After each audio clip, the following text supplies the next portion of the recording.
এত বড় রক্তাক্ত সংগ্রাম আর কখনো হয়নি। এবং কোন রকম নেতৃত্ব ছাড়া, মানে কোন একটি রাজনৈতিক দলের নেতৃত্ব ছাড়া, কোন একটি গোষ্ঠীর ইন্ধন ছাড়া, একেবারে অল অন এ সাডেন মানুষ যেভাবে রাস্তায় নেমে এসে বলতে গেলে ২৪ ঘন্টার মধ্যে একটি ১৫ বছরের শাসনকে, রেজিমকে চেঞ্জ করে দিল। এমন ঘটনা বাংলাদেশে ঘটেনি।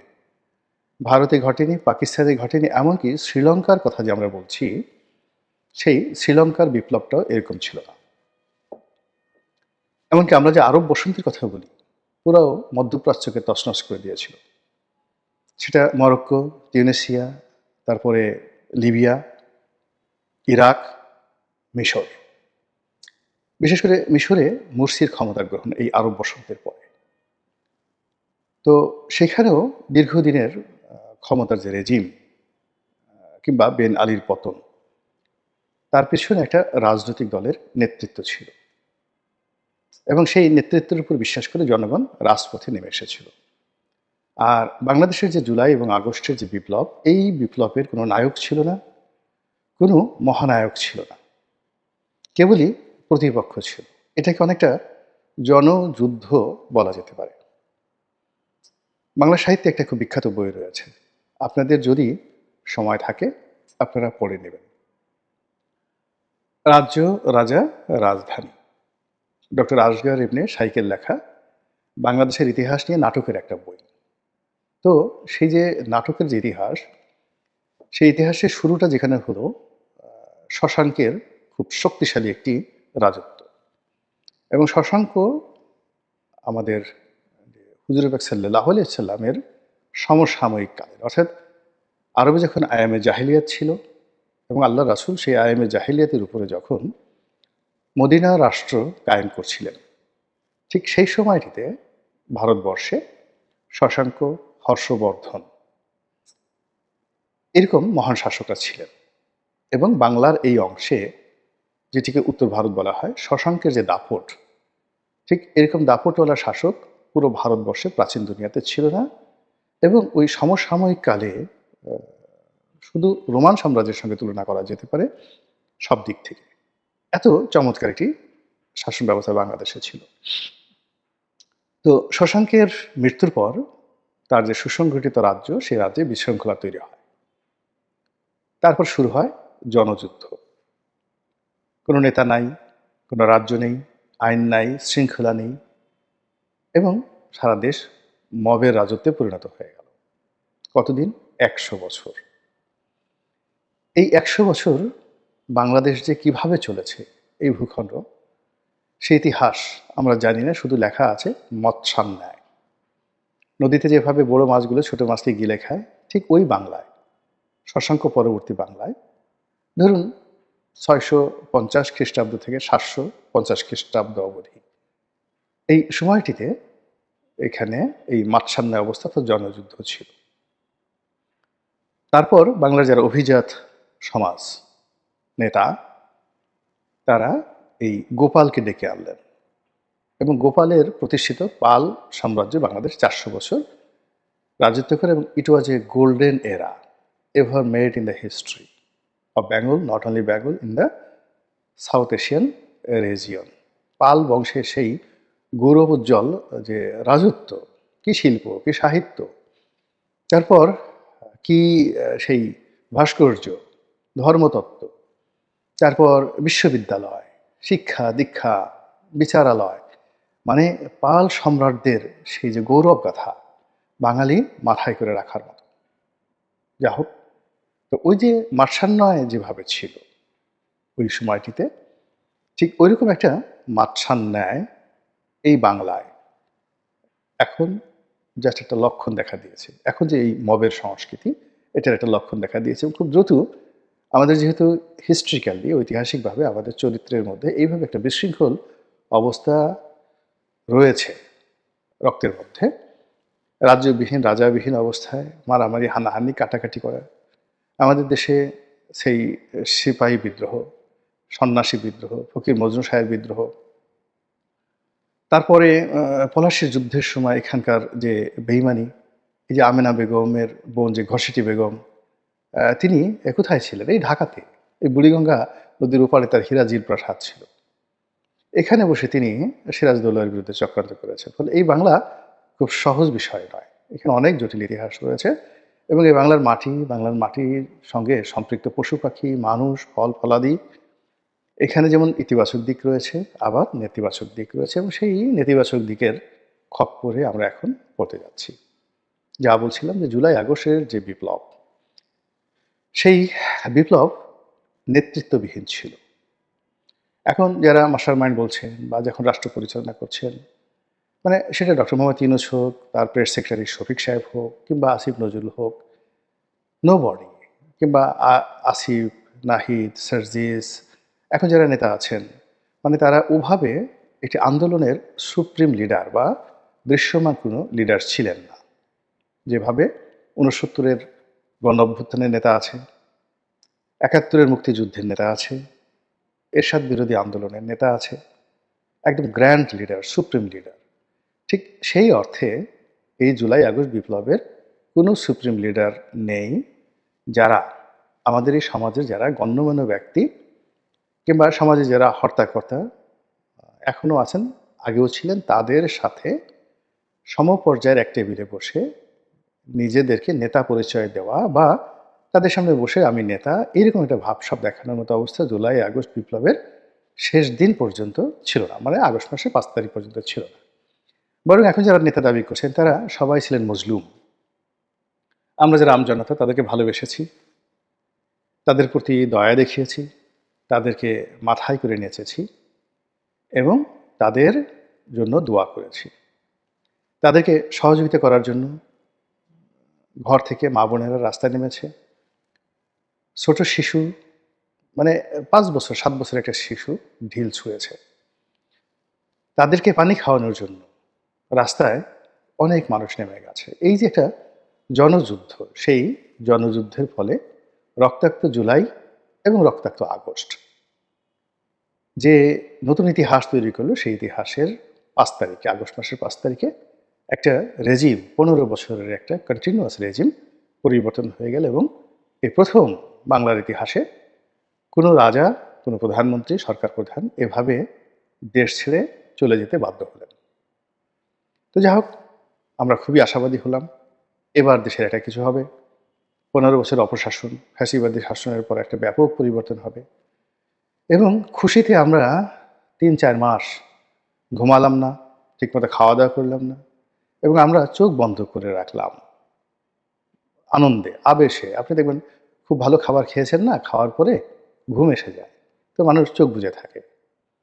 কিংবা ধরুন আরও কিছু স্নায়বিক এবং যাকে বলা হয় শারীরিক কিছু ইন্দ্রিয়গত আনন্দ রয়েছে, পুলক রয়েছে, আনন্দ রয়েছে।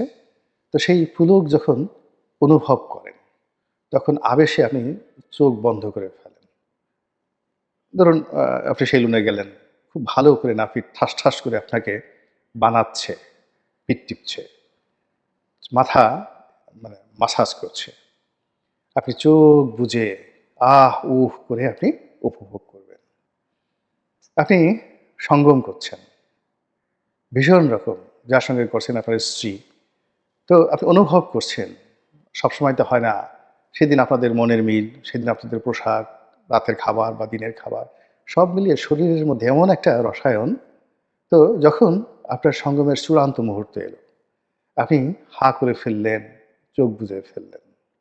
তো ওই যে অনুভূতি, শেখ হাসিনার পতনের পর আমাদের কোটি কোটি মানুষের ওর চাইতেও বেশি সুখানুভূতি হয়েছিল এবং সেই অনুভূতিতে আমরা সেপ্টেম্বর, অক্টোবর, নভেম্বর মাস হা করে চোখ বুজে উহ আহ আরাম এভাবে বসেছিলাম। যখন চোখ খুললাম, দেখলাম সর্বনাশ হয়ে গেছে। অর্থ ব্যবস্থা, শৃঙ্খলা, রাষ্ট্র ব্যবস্থা, বিচার ব্যবস্থা সব কিছু তছনছ হয়ে গেছে। আর নতুন এক শ্রেণীর দুর্বৃত্ত পয়দা হয়ে গেছে। আমাদের ভাবনার মধ্যে এই দুর্বৃত্তপনা ছিল না। এমন কিছু অপরাধ তৈরি হয়ে গেছে যে অপরাধের কথা আমরা স্বপ্নেও কল্পনা করিনি। কিন্তু সেগুলো চলে আসছে।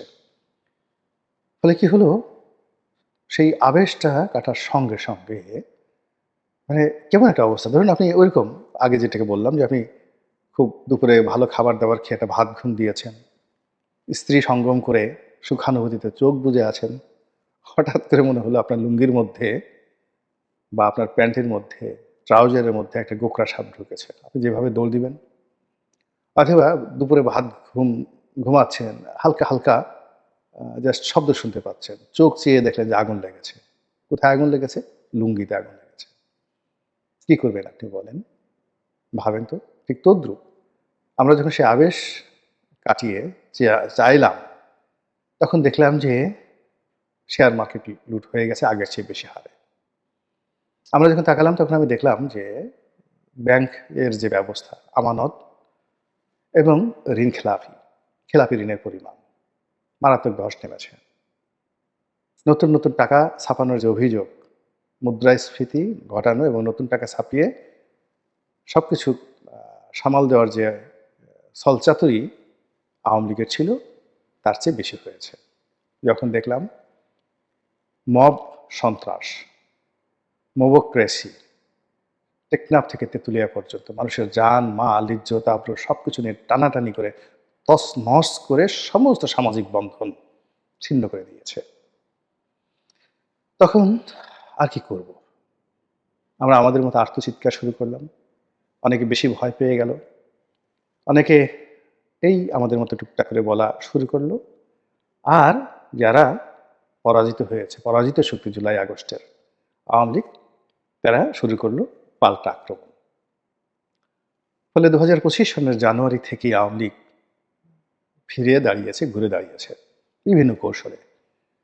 তারা মিছিল করছে, মিটিং করছে, বক্তব্য দিচ্ছে, গলা বাড়িয়ে নানা রকম যাকে বলা হয় তথ্য উপাত্ত দিয়ে বাংলার মানুষকে বোঝানোর চেষ্টা করছে যে তাদের জমানাই ভালো ছিল এবং তারা আবার বাংলাদেশে আসবে, এসে আরও সুন্দর একটা শাসন ব্যবস্থা তারা গড়ে তুলবে এবং তাদের নেত্রী শেখ হাসিনা বিশ্ব নেত্রী, সেই বিশ্ব নেত্রীর হাতেই কেবলমাত্র বাংলাদেশ নিরাপদ, এইরকম একটা ন্যারেটিভ তারা প্রচার করছে। তাদের যে সকল মন্ত্রী, এমপি, নেতা যারা লজ্জায় ৩-৪ মাস মুখ দেখাননি, তাদের নেত্রী শেখ হাসিনার নির্দেশে অনেকে অডিওতে হালকা পাতলা বক্তব্য দিয়েছেন, কিন্তু ভিডিও ফুটেজে তারা আসেননি। তো সেই সকল আওয়ামী লীগের নেতা, সাবেক মন্ত্রী, এমপি, তরুণ, বৃদ্ধ, বনিতা, নারী, পুরুষ সবাই দেশের ভিতরে না, দেশের বাইরে থেকে, আন্তর্জাতিক অঙ্গনে থেকে তারা প্রতি মুহূর্তে জাতিকে বিভ্রান্ত করছেন, আশার বাণী শোনাচ্ছেন এবং বর্তমান সরকার, বিপ্লব, জুলাই আগস্ট বিপ্লব, তারপরে দেশের চলমান সবকিছু নিয়ে তারা একটার পর একটা মবক্রেসি তৈরি করছেন। তারা সব বিষয় নিয়ে এমন ন্যারেটিভ তৈরি করছেন যেটা সামাল দেওয়ার মতো বর্তমানে বিএনপির কোনো ন্যারেটিভ নেই, আর সরকারের তো একেবারেই নেই। সরকারের সবেধল নীলমণি একজন প্রেস সচিব আছেন, আর আছেন ২-৩ জন ইউটিউবার দেশের বাইরে। তো এই ২-৩ জন ইউটিউবার এবং একজন প্রেস সচিবের যে ন্যারেটিভ, এই ন্যারেটিভটা মূলত কিছু লোকের মধ্যে বারবার ঘূর্ণিপাক খায়, কিন্তু আমজনতার মধ্যে যায় না। আর আওয়ামী লীগ তাদের যারা লোকজন রয়েছে তাদের সেই লোকজনকে দিয়ে কখনো আমেরিকা থেকে, কখনো ইংল্যান্ড থেকে, কখনো ফ্রান্স থেকে, কখনো সুইজারল্যান্ড থেকে, কখনো সুইডেন থেকে, কখনো দিল্লি থেকে, কলকাতা থেকে, সিঙ্গাপুর থেকে, ব্যাংকক থেকে প্রতিটা মুহূর্তে যে ঝড় তুলছেন, যে ওয়েভ তুলছেন এবং তাদের যে অর্থবৃত্ত সব কিছু দিয়ে যেভাবে বিশ্ব মিডিয়াকে বর্তমান সরকার তাদের বিরুদ্ধে, জুলাই আগস্ট বিপ্লবীদের বিরুদ্ধে যেভাবে তারা প্রচার এবং প্রপাগান্ডা চালাচ্ছেন, ফলে বেশিরভাগ এই সরকারে যারা কর্তা ব্যক্তি হতোদ্যম হয়ে পড়েছেন, অনেকে আশা হারিয়ে ফেলেছেন, অনেকে আতঙ্কিত অনুভব করছেন এবং এক পা ফেলতে গিয়ে ১০ বার চিন্তা করছেন এবং পরিণতির ভয়ে তারা থরথর করে কাঁপছেন। সব কথা যেমন সত্য নয়, সব কথা আবার মিথ্যা নয়। সত্য এবং মিথ্যা এই দুটো সংমিশ্রণ ভীষণ রকম ভয়ঙ্কর। সেই ভয়ঙ্কর কাজটি আওয়ামী লীগ গোয়েবলসের মতো বা তার চেয়ে আরও সুন্দর করে ডক্টর মোহাম্মদ ইউনূস সরকার এবং বিপ্লবীদের বিরুদ্ধে তারা প্রচার চালিয়ে যাচ্ছেন। এবং তারই ধারাবাহিকতায় এই যে 2025 সনের জুলাই, যেটিকে সেলিব্রেট করার জন্য আওয়ামী লীগ এবং ডক্টর মোহাম্মদ ইউনূস সরকার সর্বোচ্চ চেষ্টা করছেন।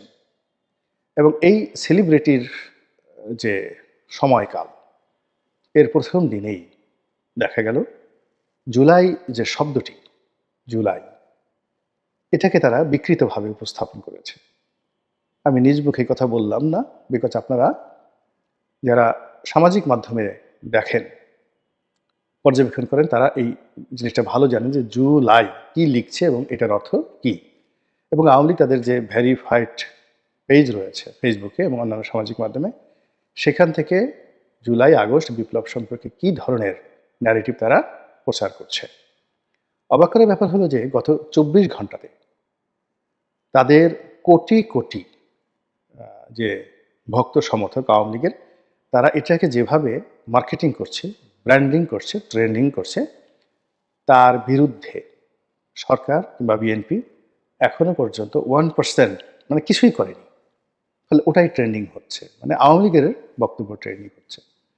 আমাদের জন্য দুর্ভাগ্য, 15 বছর আমরা লড়াই করেছি, সংগ্রাম করেছি, অনেকে অনেক কিছু হারিয়েছি, যৌবন হারিয়েছি, জীবন হারিয়েছি, অর্থ, বিত্ত, ব্যবসা বাণিজ্য সব হারিয়ে মামলা মোকদ্দমায় 15টা বছর আমরা একেবারে দিশেহারা হয়ে পড়েছি। তারপর মাত্র 11 মাস অতিবাহিত হয়ে গেল। এই 11 মাসের মধ্যে এমন কি হলো যে আমাদের সেই 15 বছরের শ্রম নিয়ে আর জুলাই আগস্টের সফলতা নিয়ে যারা পরাজিত হলো, তারা যে কথা বলছে তার বিরুদ্ধে সম্মিলিতভাবে আমরা কোনো কথা বলার যোগ্যতা অর্জন করছি না, সাহস পাচ্ছি না। তাহলে এই 11 মাসে আমাদের ব্যর্থতা, আমাদের মনোবল কি এমন পর্যায়ে গেল যে আওয়ামী লীগ মনে করছে যে এখন তারা কাউন্টার আক্রমণ করতে পারে। আল্লাহ আমাদের সবাইকে হেদায়েত দান করুন এবং হেফাজত করুন। আসসালামু আলাইকুম ওয়া রাহমাতুল্লাহি ওয়া বারাকাতুহু।